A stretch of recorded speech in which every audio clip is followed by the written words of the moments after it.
I'm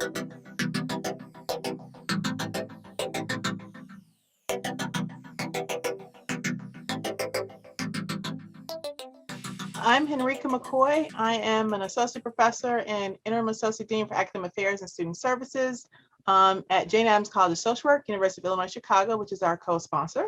And I'm the co-chair this term with Erica Addams for the American Society of Criminology Division on People of Color and Crime. And Erica is there on my screen on the left.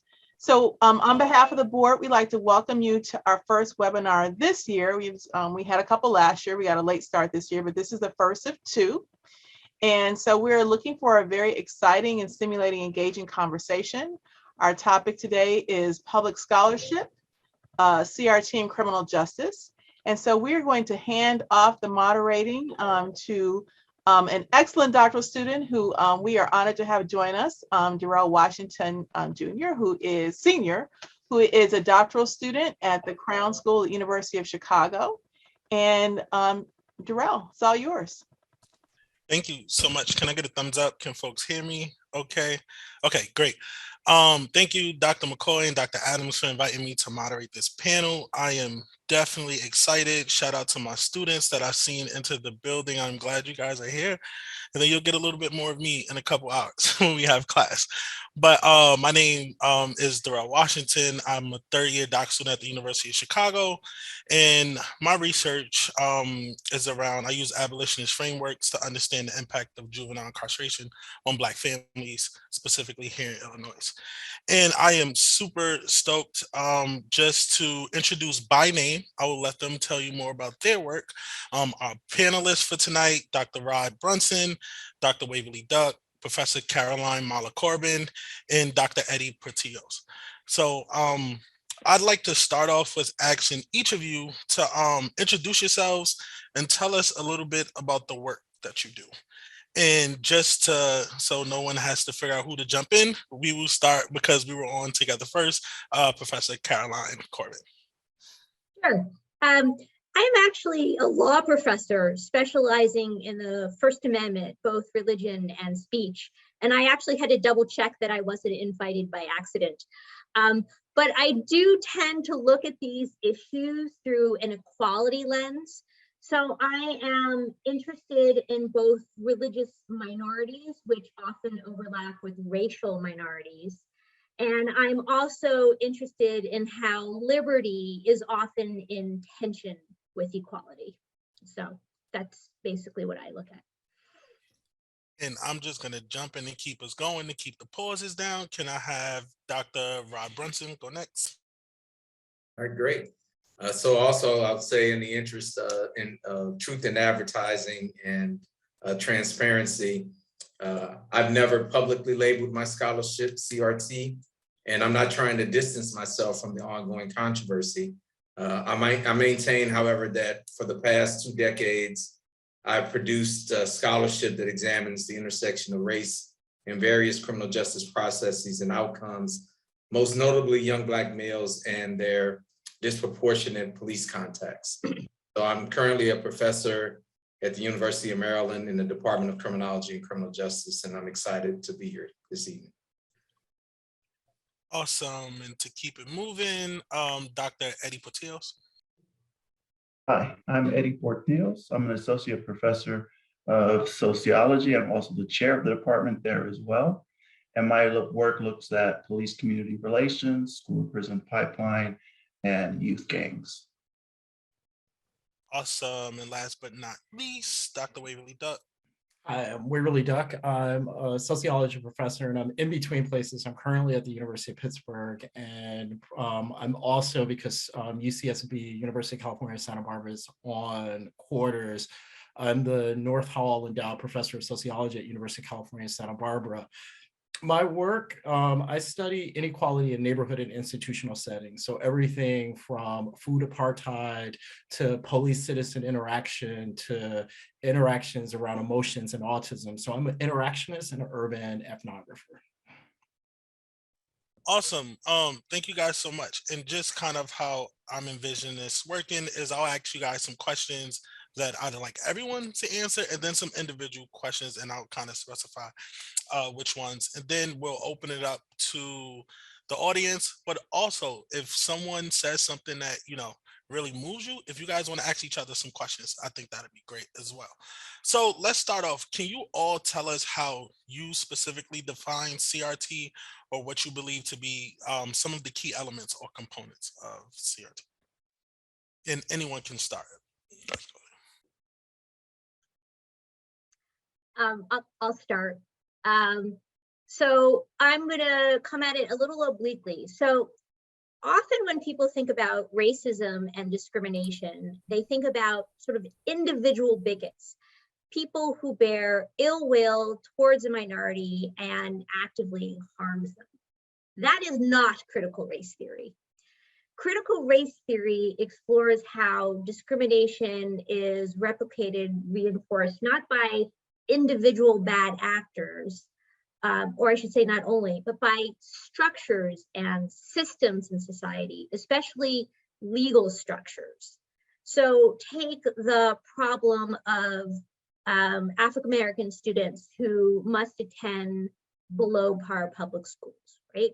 So the problem is not individuals. If you're doing a critical race analysis, the focus is not individuals. We're not looking at the racist governor who barred entry to the nearby excellent white neighborhood schools.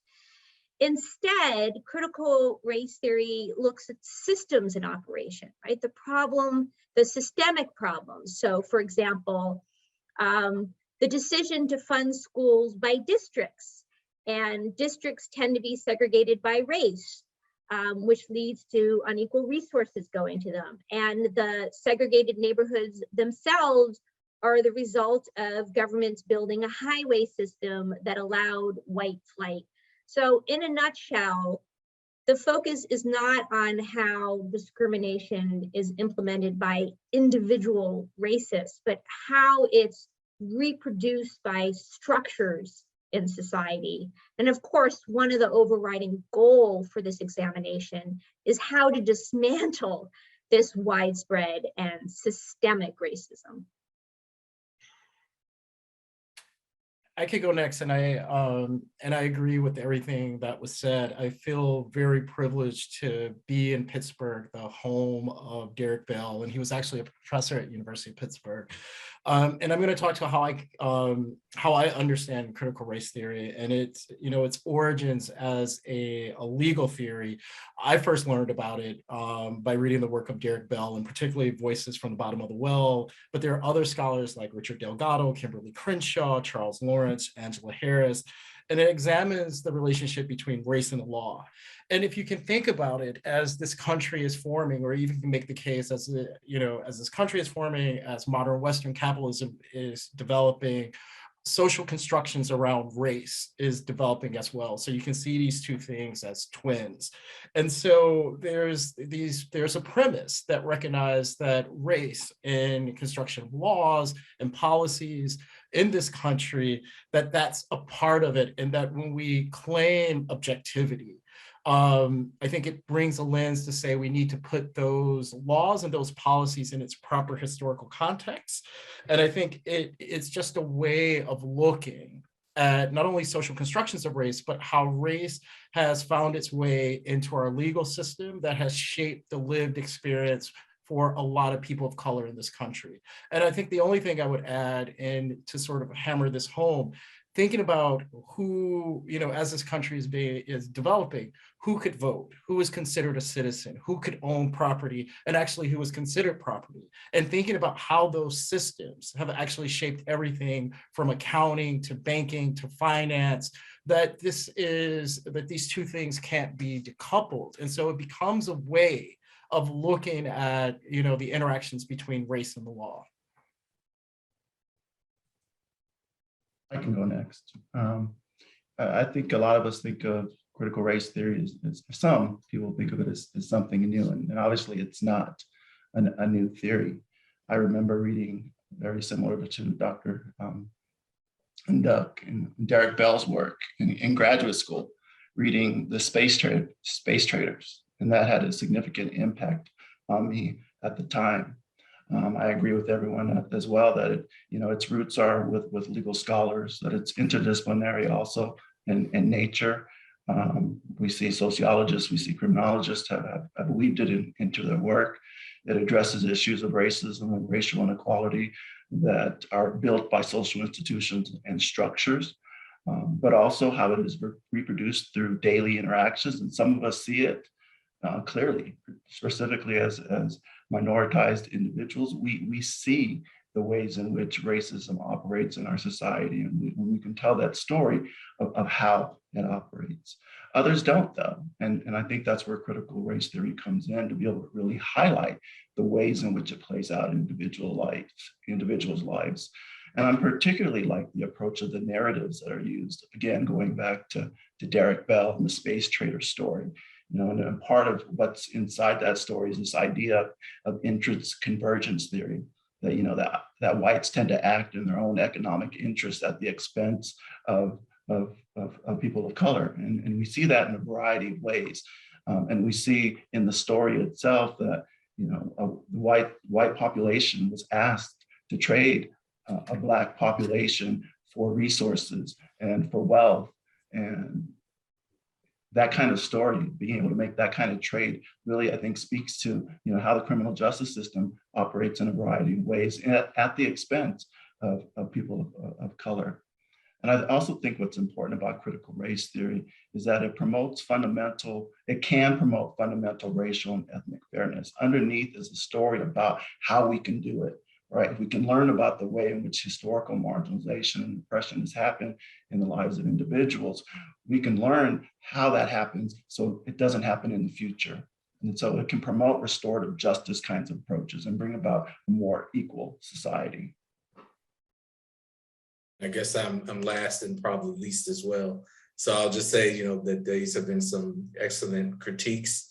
And I would just add that we have responsibility, or at least I believe that we have responsibility through our scholarship to be critical of the ways in which these systems, sometimes these inequitable systems often operate, and how they negatively impact everyone's pursuit of the American dream. And that we have to realize that, it's not just, as my fellow panelist says, it's not just people with ill intentions. It's a system that allows people with ill intentions to do their harm. Awesome. Thank you guys so much for this next question, also to all of you. You all do some really interesting and unique work. So can you tell those who's listening kind of how you apply CRT to the work that you do and then the populations that you study? Again, I'm happy to go first. This must be the New Yorker in me coming out. So I'm a constitutional law professor. So my focus is on how the Constitution protects or fails to protect less powerful groups. And one way that the law sort of recreates inequality is in its insistence on color blindness. And this is the idea that so long as no one intentionally discriminates on the basis of race or sex or religion, then everything's just hunky-dory. There's no constitutional problem. But this overlooks how the world actually works, right? Because in reality, society is structured to favor white people and men and Christians.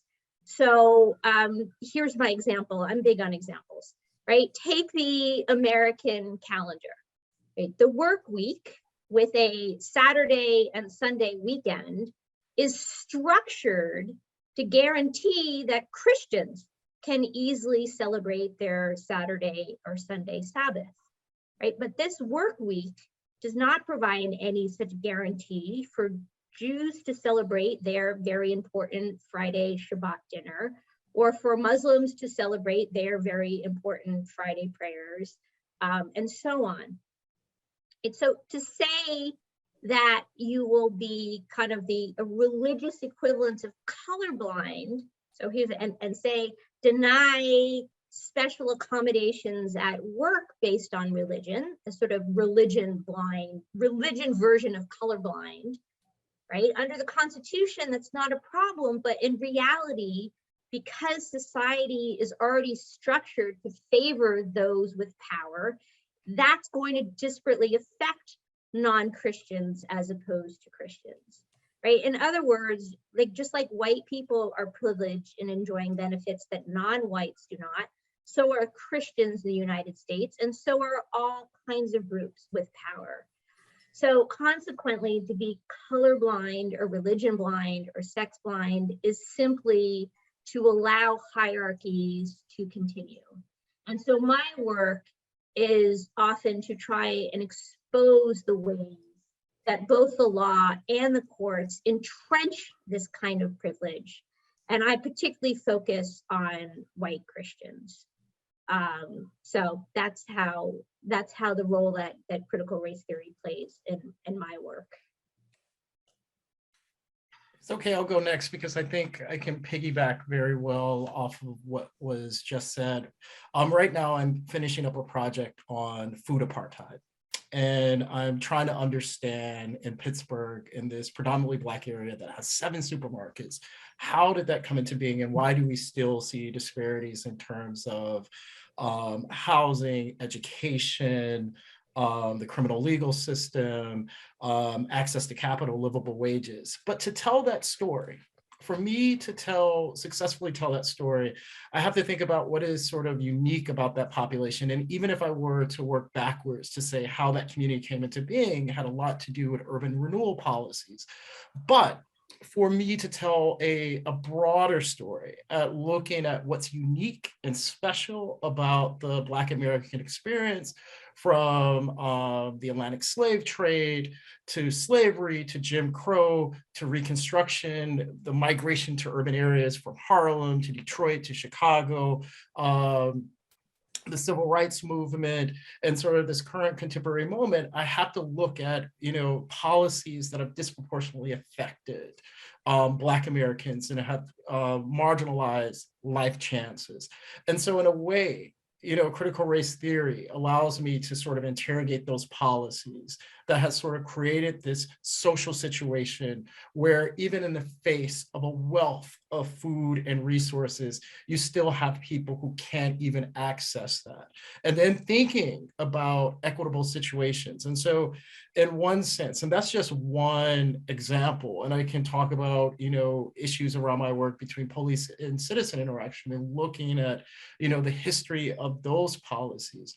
It just provides, at least for me, a way of thinking about, how race has sort of shaped housing policy, how race has shaped economic policy, how race has shaped our, our relationship to our criminal legal system, and so various types of interactions that we take for granted. And so when I think about, the contributions of the scholars I've mentioned or that we've all mentioned, I think it gives me a tool to sort of say, this is what's significant and unique about this population. And these are things that we have seen, written laws, policies that are undeniable, that is a part of the fabric of our country. And there is no other way, and if we want to get at a solution, to interrogate these policies that have disproportionately impacted, particularly in this case, for my research, Black Americans, but I think about looking at, people of color in general. So from immigration, to even these categories that we've socially constructed around race. And even this interesting moment of even new categories. I spoke to a student, and I can't think of Mari's last name, and she's a graduate student at Harvard, but who's doing research at even a development of categories like BIPOC and people of color as this way of just thinking about, how these, these mechanisms are working in everyday lives and actually impact life chances. So in just this one case of food insecurity and food apartheid, I can take a critical race lens that'll provide me a deeper understanding of all the ways of why the people in the East End section of Pittsburgh are experiencing food insecurity. I can go next and Oh, go ahead. You want me to be last again? Sure. I'll go last next time, Ross. All right, go Last next ahead. time. You can go third. But in terms of my work, I study Latinx youth, and I've used a framework that borrows from critical race theory, Lat crit theory, and I'll talk a little bit more about that later.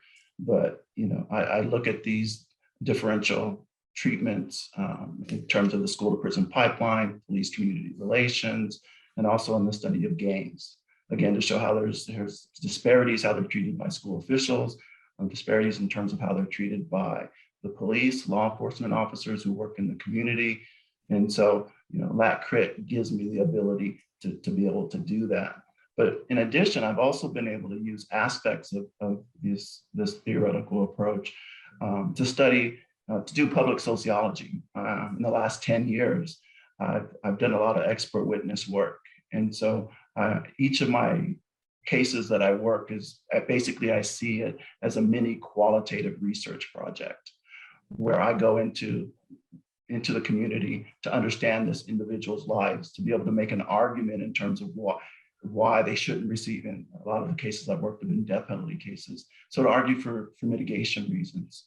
And so, I use aspects of Lat crit theory in terms of looking at the historical oppression and looking at the kinds of constrained opportunities they have as a result of that historical forces, and then looking at how, theoretically I can explain what's going on in their communities today.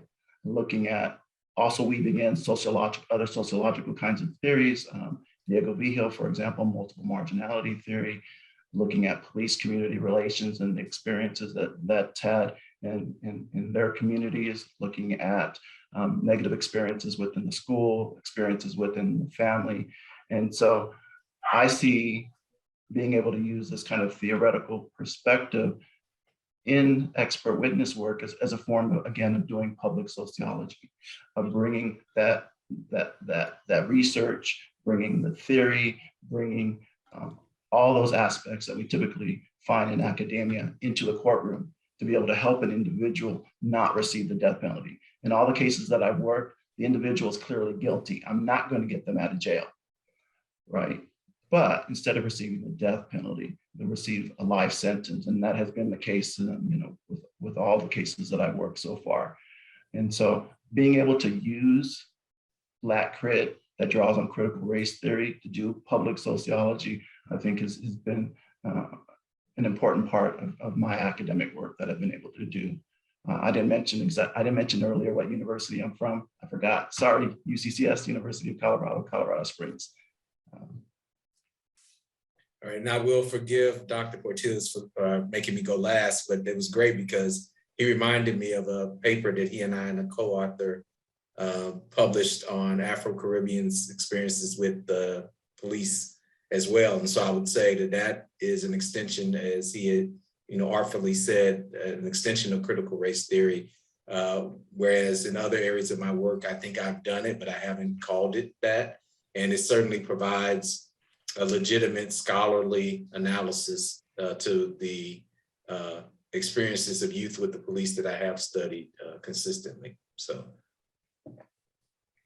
Awesome. So I think we'll get into some of the individual specific questions. So critical race theory has been applied to a number of groups and policies. And I guess I'll start with, because you're always going last, we'll start with Dr. Brunson. So it seems that your work is centered on research that informs criminal legal policy. And in your opinion, is it possible to develop legal policies that utilizes a critical race lens? If so, what does this look like? And if not, what are the challenges that's preventing us from doing so?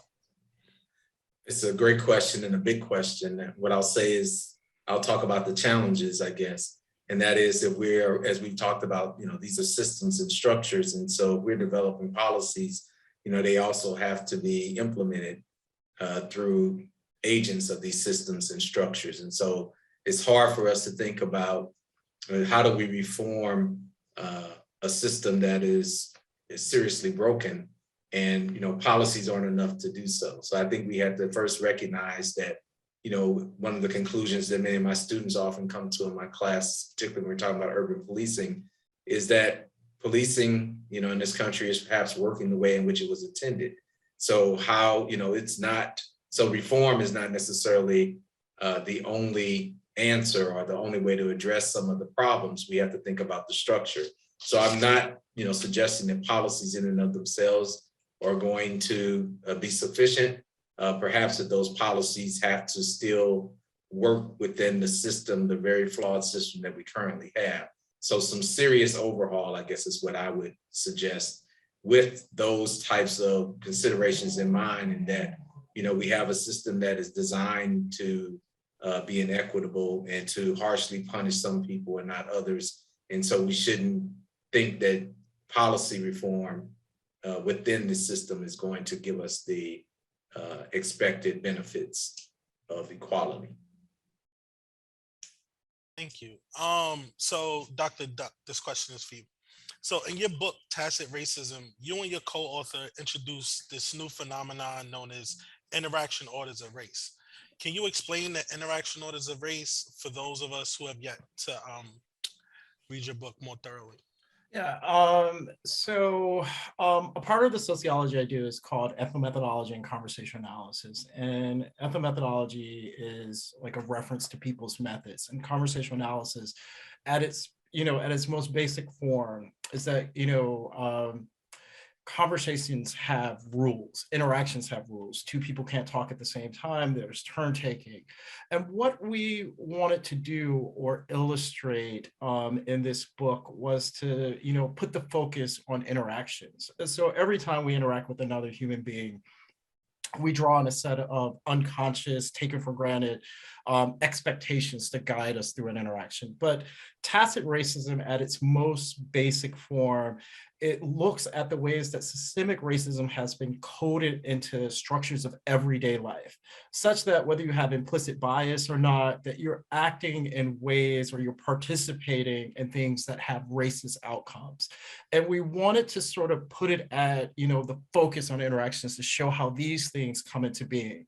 And that even to make the case that this is a matter of life and death. So troubled interactions between police and citizens can, have disastrous outcomes.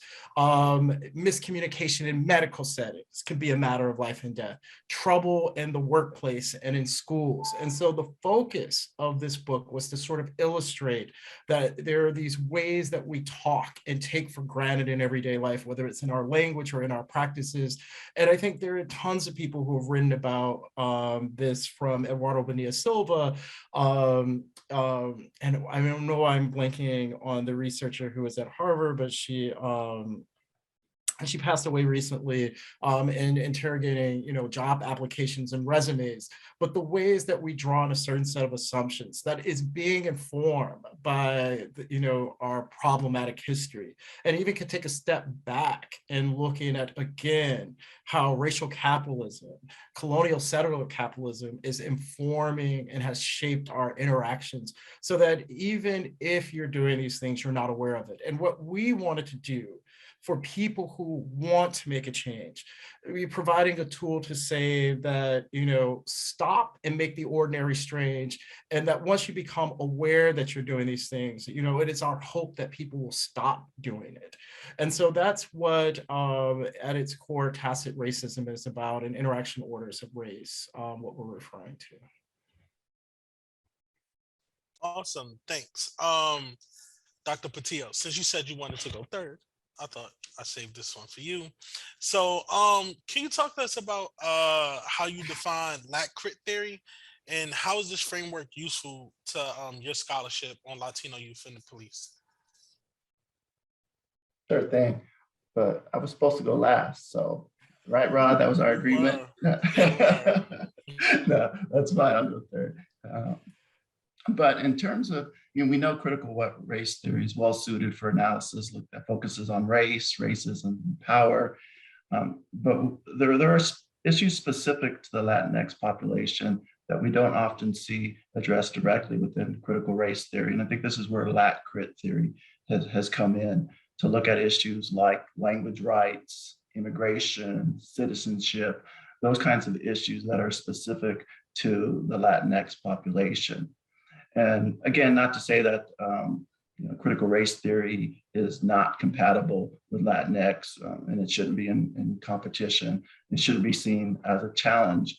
But building on this enormous body of work that comes from critical race theory, using Lat Crit theory, we can shed light on the subordination of Latinx individuals. And so, at least in the work that I've done, it draws on the Chicanx population and looking at that whole history of oppression that has traced back to the Mexican-American War, drawing on civil rights literature, and looking at those kinds of shared experiences, historical experiences, and then relating it to mainstream US culture and the ways in which the devaluation of the Mexican population and Latinx population has occurred precisely because of its culture and language. And I think a Lat Crit framework helps us move beyond a black-white binary that we often see in research.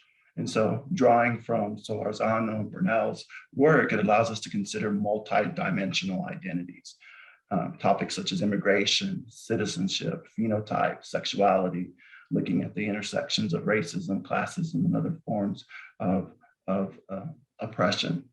And so, I also believe Lat Crit theory allows us to challenge these notions of colorblindness and equal opportunity, that if you just work hard enough, that if Chicano youth work hard enough, they'll succeed. And the tendencies to blame them for the issues and for the lack of success within school. And so I feel that's an important perspective that Lat Crit theory adds.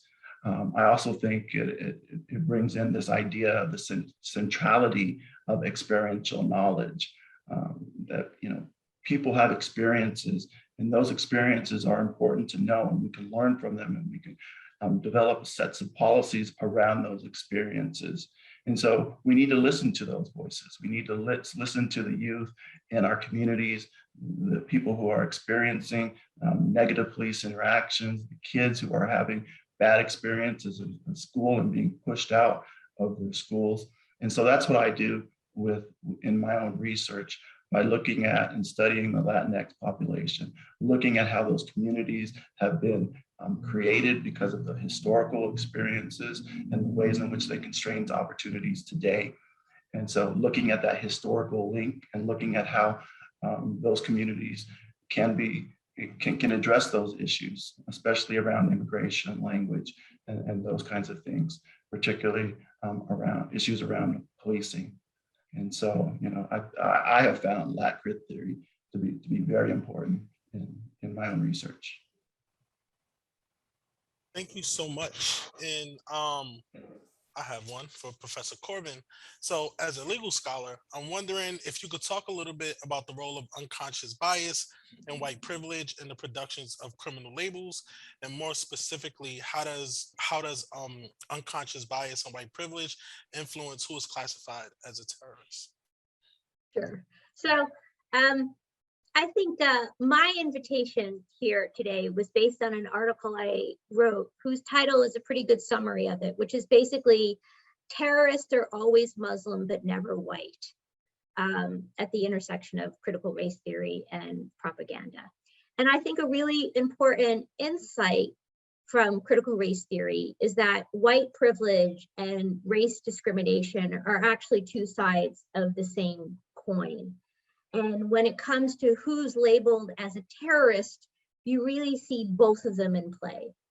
So on the one hand is discrimination against minority groups, whether racial or religious, or both, as in the case of racialized Muslims.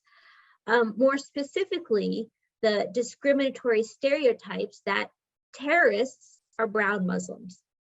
Right? And stereotypes are often the result of unconscious cognitive processes.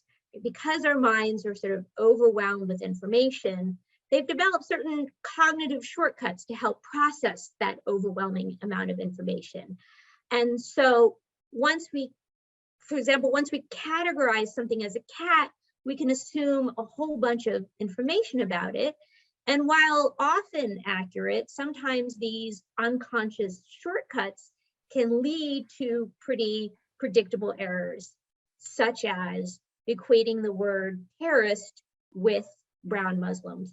And of course, that's not surprising given the way that Muslims are depicted in the United States. So if you're thinking about what are some of the structures of society, part of that are sort of the entertainment and news, films, TV, media, how people are depicted. And the way that Muslims in TV and film are depicted is really limited. They're usually a villain of some kind, more recently a terrorist. And when you look at, if you analyze news coverage of Muslims, it's mostly in relation to terrorism. And so you have this creation of a stereotype, which is that terrorists are brown Muslims, right? So that's, on the one hand, you have this widespread, very discriminatory stereotypes. And then the flip side of that is privilege, in particular, white Christian privilege. And in particular, one of the privileges of being white and Christian is that even if you actually fit the definition of terrorists, you're rarely described as a terrorist. So the Patriot Act defines terrorism as a violent act meant to inspire fear and is motivated by an ideology. And in the United States, white Christian extremists, often motivated by white supremacy, regularly inflict great violence with the intent to intimidate their minority targets. And yet, even after committing atrocious acts like slaughtering African-American worshipers in church in the name of white supremacy, white Christian extremists are not labeled terrorists. Instead, the media, they describe their childhood, their hobbies, their favorite movies, their shocked families, right? The media tries to understand what trauma pushed them over the edge. So on one hand, you have the discriminatory dehumanization of the Muslim. On the other hand, you have white Christian extremists who, regardless of what they do, always retain their humanity. So that's why I really think that one of the privileges of being white and Christian in this country is to avoid the terrorist label, regardless of what they do. Right? So again, you have the extreme unconscious, you have the unconscious discriminatory stereotypes on the one hand, and the privilege of white Christian extremists of always remaining individuals, always remaining a person who suffered in some way, rather than an interchangeable member of a terrorist conspiracy. And because these acts are considered one-offs by disturbed lone wolves, white Christian men, it's not just that the terrorists avoid the label, but it's all the other white Christian men who are spared the racial profiling that brown Muslim men experience. And sort of moderate white Christians are spared the expectation of having to condemn every act of violence by extreme white Christians. So again, you have both of these threads in who is considered a terrorist and who never is.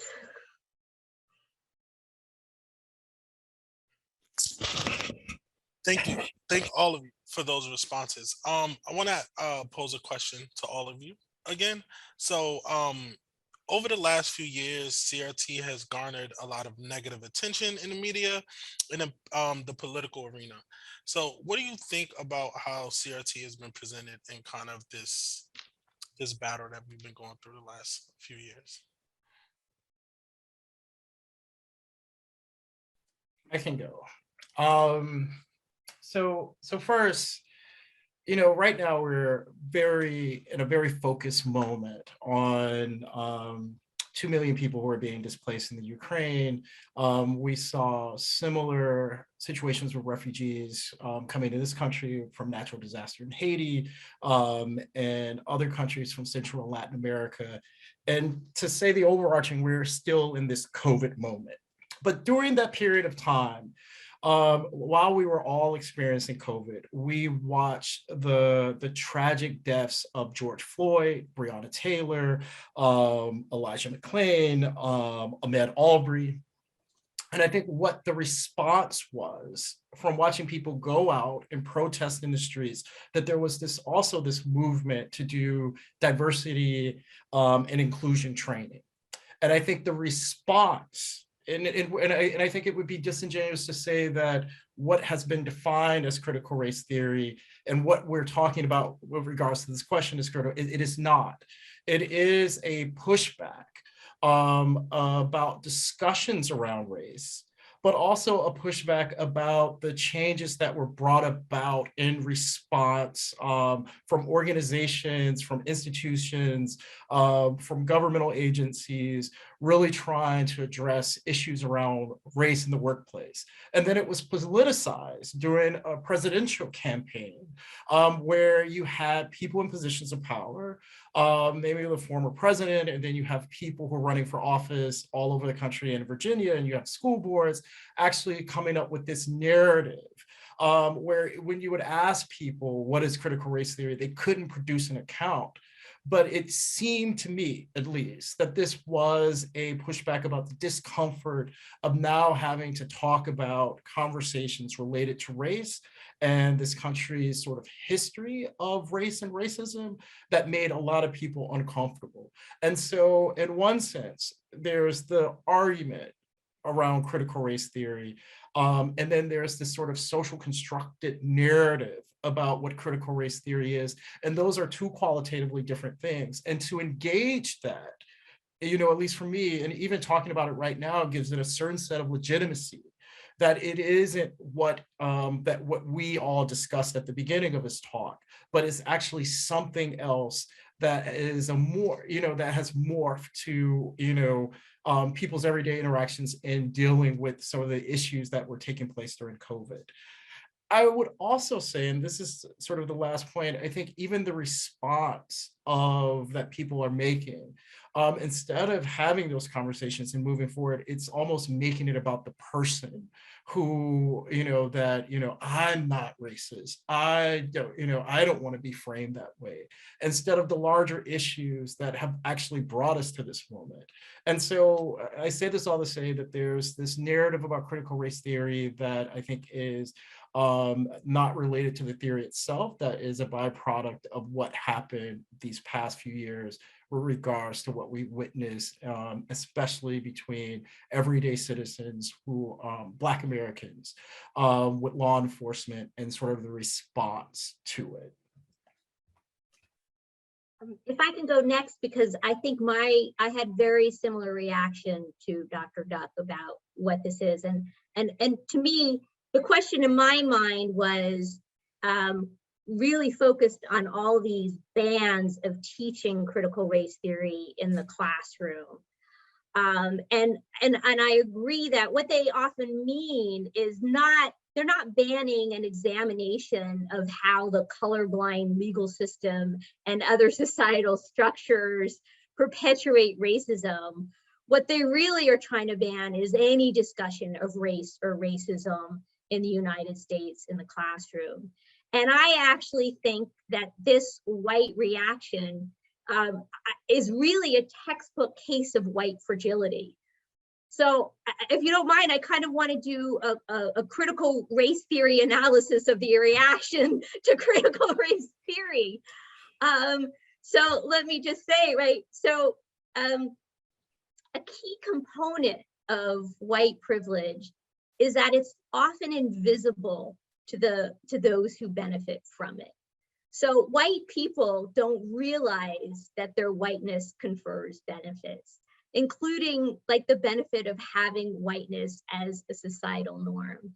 And this idea of white fragility kind of goes hand in hand with white privilege. And it's the term used to describe how white people get so upset when their unearned racial advantages are pointed out. And they get super defensive. And I think they get super defensive for at least a couple of reasons. One of which is they're just not used to dealing with race as an issue, right? They are able to go through their life never having to think about it. I mean, it's sort of like when you're reading a novel and someone describes a person, they don't describe white people as white, they're just described, whereas people of color always have their color pointed out, right? So this is sort of how white people go through the world. They don't have to think about race. So merely being confronted with the issue is already kind of new and stressful and not something they're used to handling.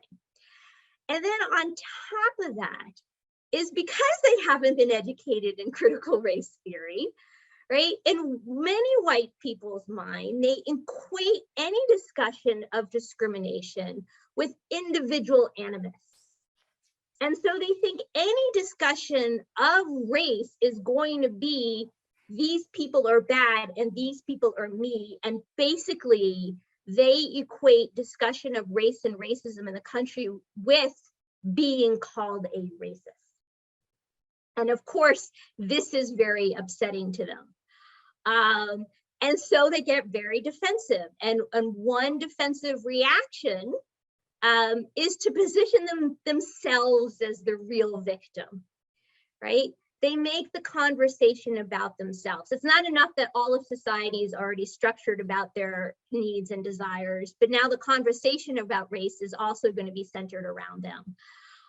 And so in doing that, they really minimize the harm to others, and then they exaggerate their own harms.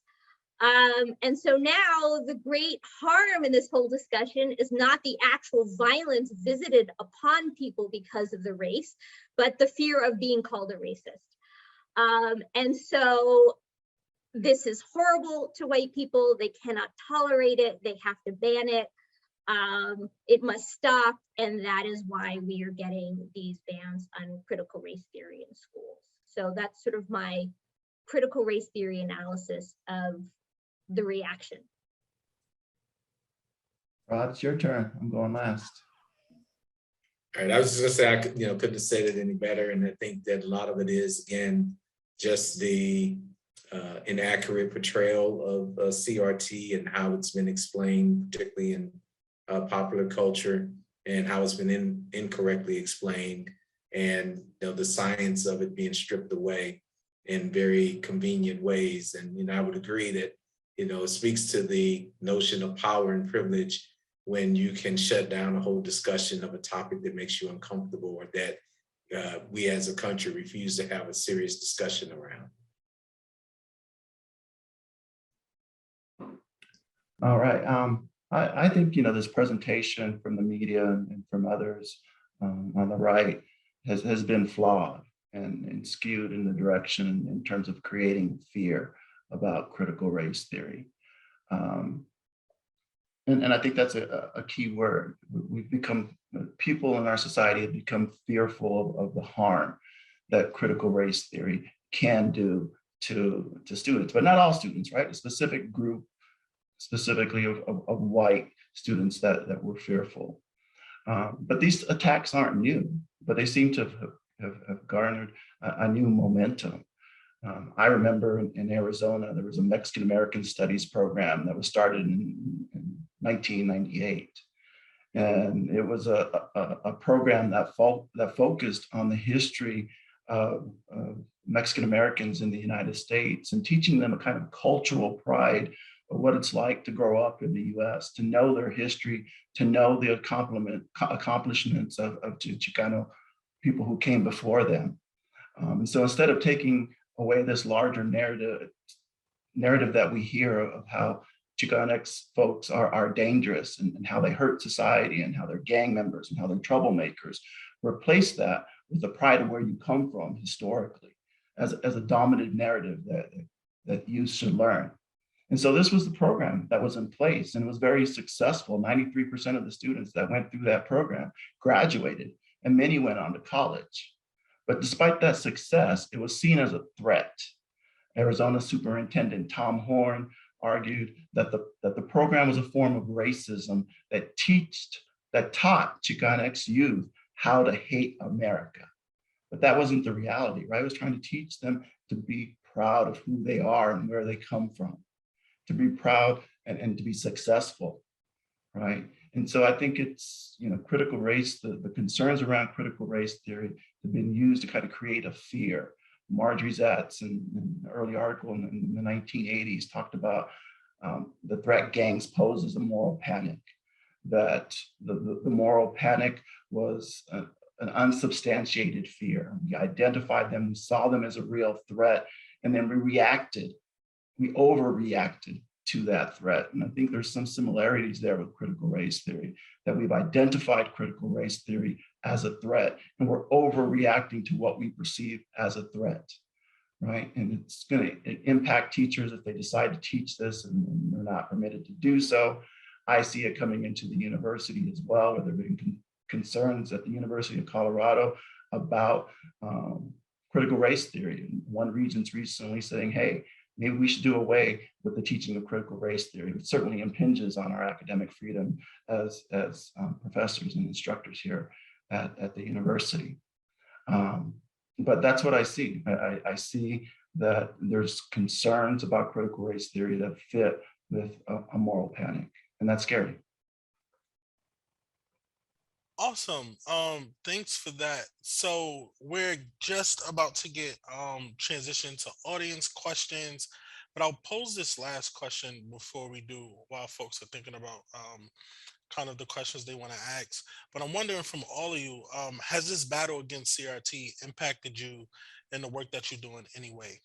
I'll get to go first this time, but it'll be a very brief answer. I would say no. I mean, impacted me from the standpoint of, that I haven't had, people call for, me not to engage in the type of scholarship that I have. I think it's impacted us all because, again, that there's an aggressive campaign not to talk about race. And as we know, when we're studying systems, particularly we're studying the criminal justice system, when we look at the disproportionate, disparate outcomes, how can we not talk about race, and to have our scholarship not taken seriously because we are uncovering some persistent, uncomfortable truths, I think is somewhat, dangerous and problematic. I can go next. The only way that I've seen it directly impact me, which is something new I haven't seen, I've always taught from a critical perspective of utilizing an intersectional approach in my classroom, in the courses that I teach: criminology, youth gangs, juvenile delinquency, on and on. And so I've always utilized that kind of approach, again, teaching the history of oppression within specific communities as well. And now that within the last year and a half, I've been seeing in my FCQs students saying that I shouldn't use critical race theory in my class, right? And so that's where I'm beginning to see it in terms of impacting me directly. I know I have colleagues in the department who teach about issues around white privilege and publish in that area. They've received threats from people. I haven't received those kinds of threats, but I do have a colleague who is fearful in terms of the pulse of the nation right now and the rhetoric that we have, hateful rhetoric and violence that has been directed towards specific populations. And because of that, they're fearful to teach at the university in person, preferring to do online work. So I see that impact, not so much directly to me, but to colleagues in the department.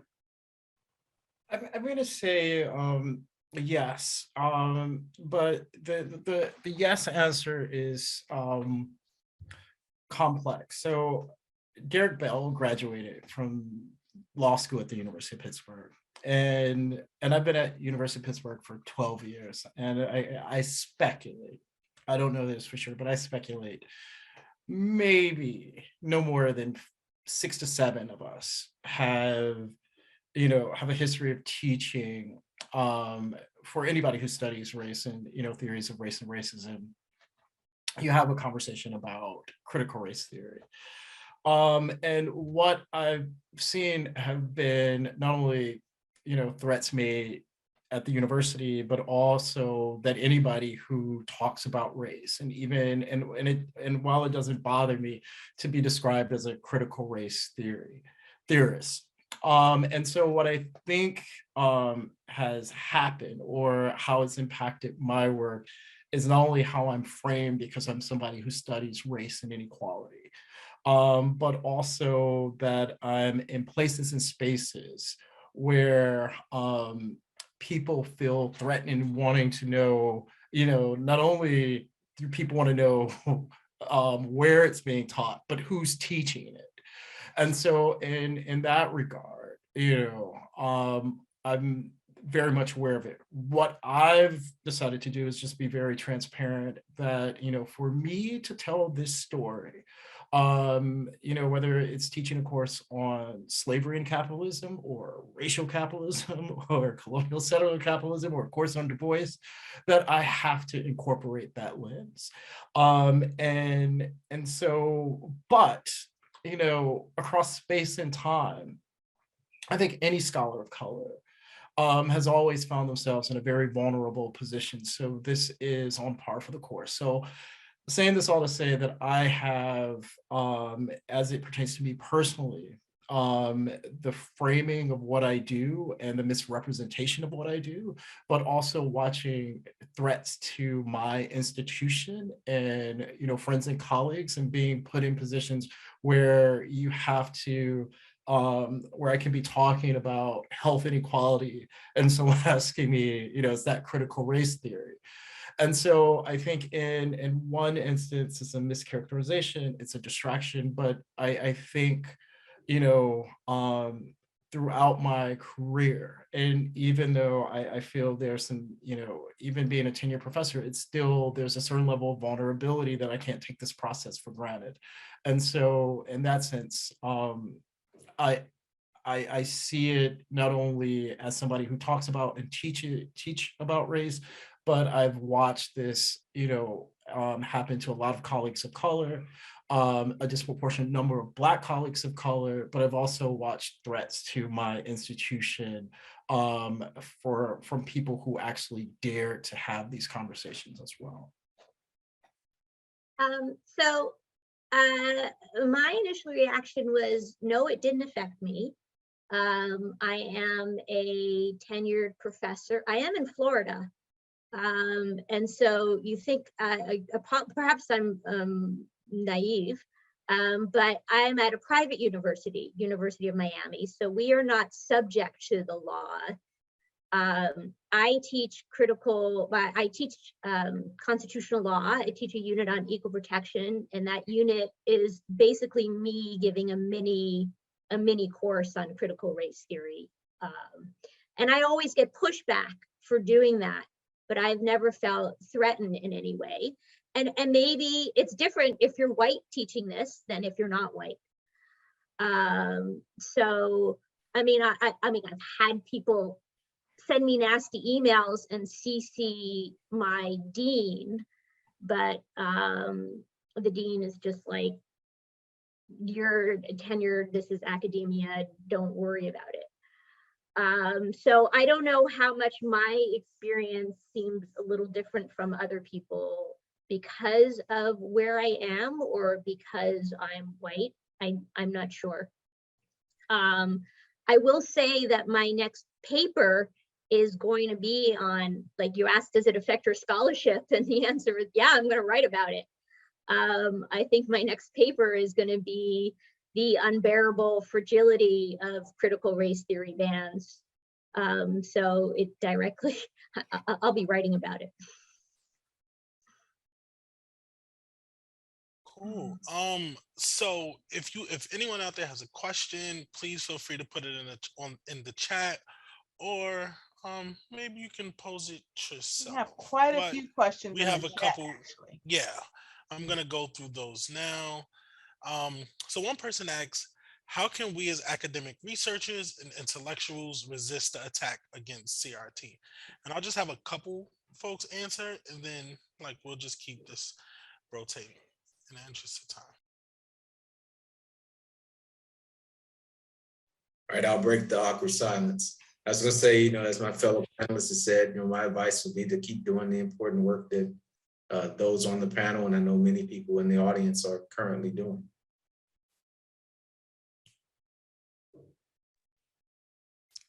Cool. I think that was a home run. So we'll push to the next one, which I think is a really interesting question.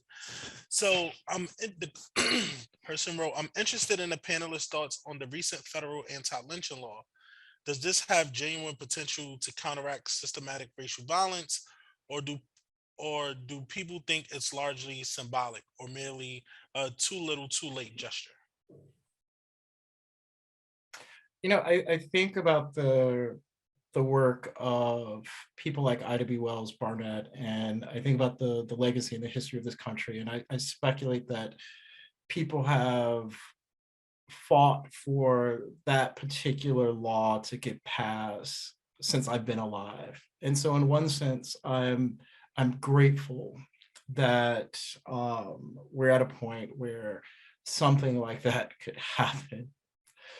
At the same time, there are pressing contemporary issues that I think as a country we need to come to grips and deal with. So in one sense, I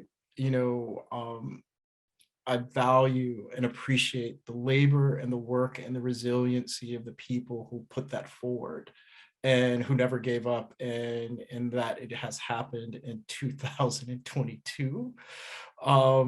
But at the same time, I think there are so many issues that we are dealing with as not only in this country, but all over the world around issues of inequality and, the existential threat of things like climate change. And so I am not saying it's a zero-sum game. I'm happy and I am grateful for all the people who did the foundational work to get something like that passed. But at the same time, there's so much more work to be done.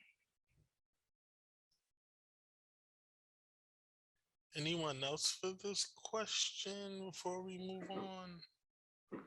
I can quickly address parts of this as well. I mean, I agree. This is certainly a long time coming, and glad that it's happened. But I think it's also a moment to allow us to, again, expand that lens, right? Think about lynching and who we typically view as impacting. And it's certainly the case, right? We know that in terms of who is impacted, traditionally, we have a lens in terms of how we see that. This is an opportunity to expand that lens. There have been scholars recently that have been able to show us that Latinos after the Mexican-American War experienced lynching as well. So allowing us to go beyond that black-white binary, I think this certainly allows us opportunities to have those kinds of discussions, to be able to educate society about that history of racial inequality in our society and those punitive forms of social control. Awesome. Thank you guys. So another question is, how would you approach a parent if you had a student in your class who was learning CRT and they had a parent who was upset that they were learning about this topic? Like, how would you engage that? So again, as I say, I try to work in some critical race theory in my course, and I teach predominantly white students, and I do get a little pushback, a lot. So one of the ways I try to get students to think about questions of power and privilege is through recognizing everybody is on the top of the hierarchy in some ways and are on the bottom of a hierarchy in some ways. And so in my conversations in class, I can usually tell, like, am I talking to a woman? Then I can talk to her experience being disadvantaged as a woman and then try to analogize. Am I talking, in Miami, a lot of Latino students, I talk to them. So I try, because everyone has experienced on a personal level. They may not have the lived experience of being discriminated on the basis of race, but everybody has an experience of being treated because of some characteristic they possess. And so I try to get them to identify that and then analogize it to other experiences. So just as women get, right? Women understand that there are a lot of things that men just don't get, right? Men just don't get how our whole lives are dominated by not getting raped when we walk in public, right? I mean, that's just something that every woman understands and men don't. And so if you can get them to realize, to get them to have that insight, it's not such a big leap to realize that the same thing applies in other contexts as well. Yeah, I thought that for me, I hope you said a parent, if I was approached by a parent, hopefully it wouldn't be at the college level. Typically, I don't deal with parents at the college level. I wouldn't want a helicopter parent probably approaching me and saying, hey, I really need to talk to your student, to your son or daughter about this. And so I would leave that there. But I do see how it could impact us in other ways. For example, I taught a class probably 6-7 years ago in the high schools, and it was mostly minoritized youth. And so I taught using kind of a very kind of critical perspective, this intersection of race and then race, class, and gender, and bringing in the history as well in that course. 6-7 years ago, it wasn't an issue. I don't think, if anything, I saw it as a strength. Students came out excited. They were excited to talk about the issues within their community and how it was linked to these larger patterns of inequality. And so today, would it be different conversation? It might, and I'm in a community that is mostly, that's cool. And I still live in that particular area that is military, and not all military folks are conservative, but we do have some here that are. And so this day and age, would I be approached by parents, and how would I handle that conversation today? And so that is a good question. And I don't know. I mean, I think I would probably be stunned thinking that, it makes sense that we would address these issues, but understanding again, from their perspective, they've been taught different. They've been taught about how we are a society based on merit, on equality, and it's based on how hard you work. And so if you're trying to teach how social structures impact individuals, you can have resistance from that. And so I would have to go back and try to teach the parents as well, and have a conversation with them and saying, this is why I do this work. It's based on some of my own experiences, telling my own narratives, and hoping to chip away at that wall of resistance. And I don't know that if I would be successful, but I would certainly try to begin that education process with the parent and not dismiss their ideas and their beliefs and their perceptions, but really try to have a conversation with them about the way in which I see these larger patterns of inequality playing out, and why I teach from that perspective. I think we're at a moment in our history where half of all students who are in public schools and half of all students who are entering our colleges and universities are non-white. At the same time, these are, I think, the most vulnerable period of a young person's life is, in terms of early death, is between ages of 16 and 24. And I have this deep hope and belief that and this is the thing about being in this country, and even looking on my screen right now and looking at all these faces where, in one sense, we're all American, and we have a shared language, a shared history, whether problematic or not, that there is this, that we're in this sort of situation together. And I can't think of a more appropriate place than a classroom to have these conversations and discussions. And I can't think of a more skilled group of people than academicians to sort of to deal with, because we deal with these issues all the time. And so, I don't know what I would say to a parent, but I think I would sort of echo what I just said about, as we move forward as a country, at some point, we're going to have these conversations. And where those conversations should take place is in these spaces.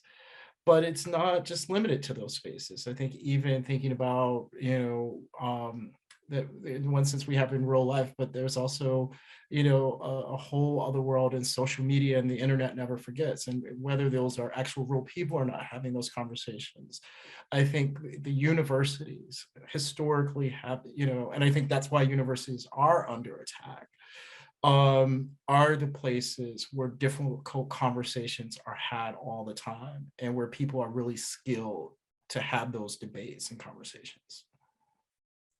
Thank you, guys. Dr. McCoy, should I be stopping, or do we have time for one more? Why don't we take one more question, and whoever would like to answer, feel free to jump in. Okay, awesome. So I'll take it in the order. What are the implications of CRT for methods, and what ways does your research build on new ways of thinking about reality to advance theory?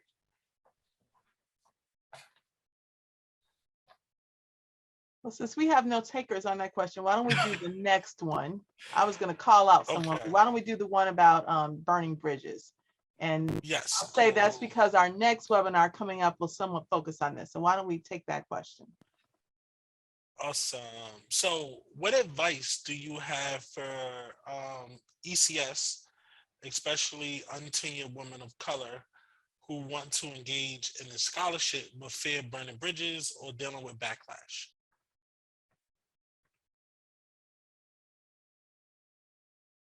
So all of you that have been brave enough to do this work. There is an argument in my book, Tacit Racism, called Submissive Civility, and it's a way of thinking about what happens to people and to put power in interactions where people are being overly complicit and compliant for fear of being punished or sanctioned or rewarded. So that shapes the interaction. So if you could think, when you watch a lot of these police videos, how people are being overly cooperative, which it then becomes framed as being suspicious. And I like to think of the academic process as a series of degradation ceremonies that you go through. You defend your dissertation, you have your qualifying exams, and if you're lucky, you get a tenure track job where 10 to 30 people have a decision on whether you'll get promoted or not, and then there's some mystery people who judge you.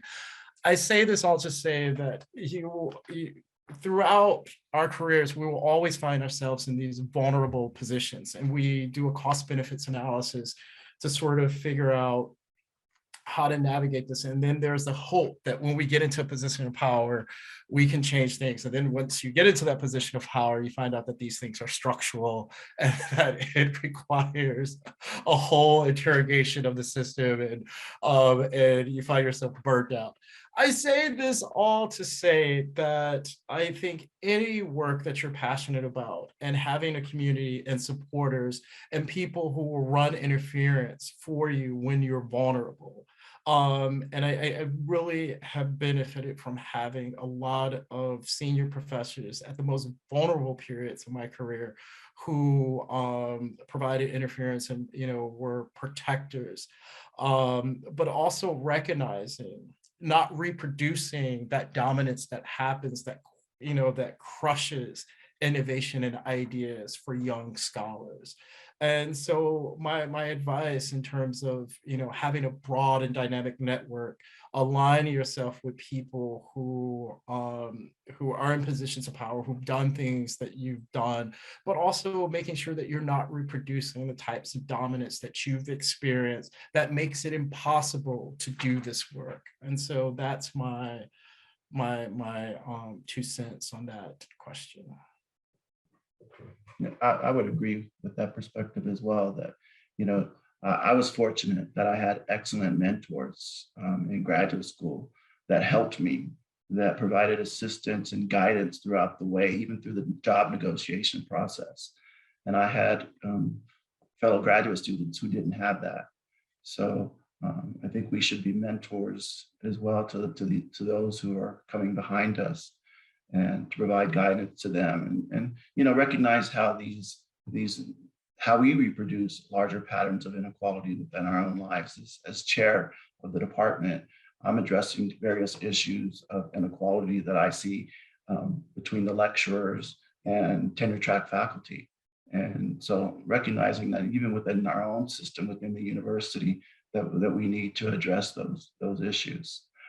Going back to the question about research and how critical race theory informs my research, I think it certainly has. It has allowed me to question these notions of objectivity and what does objectivity mean? And I bring that into the classroom as well, and asking my own graduate students. And so by using a qualitative approach, how can I address issues around relations of power in my own interviews? And everything from how do I ask the question and those kinds of things, into how I gain access and those types of issues. Critical race theory has been very central in terms of guiding what I do, as has been other disciplines. Feminist research, for example, was very much pushed and encouraged for me in my graduate program. And so I've carried those notions as well. So together, all these different bodies of literature, theoretical approaches, methodological critiques have really informed how I do my research today. And I think that's certainly a part of critical race theory has been central to that, for me to really think about, what is objectivity? How do I get access to the truth? I mean, is it qualitative interviews is what I prefer. And it allows me to gain these stories and perspectives from individuals that I think highlight how different individuals experience these issues around racism and how they're produced by these larger social structures. So for me, it's certainly informed how and why I do my research. Thank you all. We are unfortunately at time. Well, we're over time, but please either where you are, use an emoji to give our panelists a round of applause. I appreciate you guys for taking this time with me today, and Dr. McCoy and Dr. Addams again. And big shout out to DPCC and Jane Addams College for sponsoring the event. And save the date, April 12th will be the next discussion, again at 5 p.m. And it's a conversation around public scholarship and public engagement. So just look out for the flyer. I'm sure it'll be released soon. And you all have a great evening. And my students, I will see you guys in like 10, 15 minutes. So thank you guys. Thanks everyone for coming. Thank you, everyone. Thank you, panelists.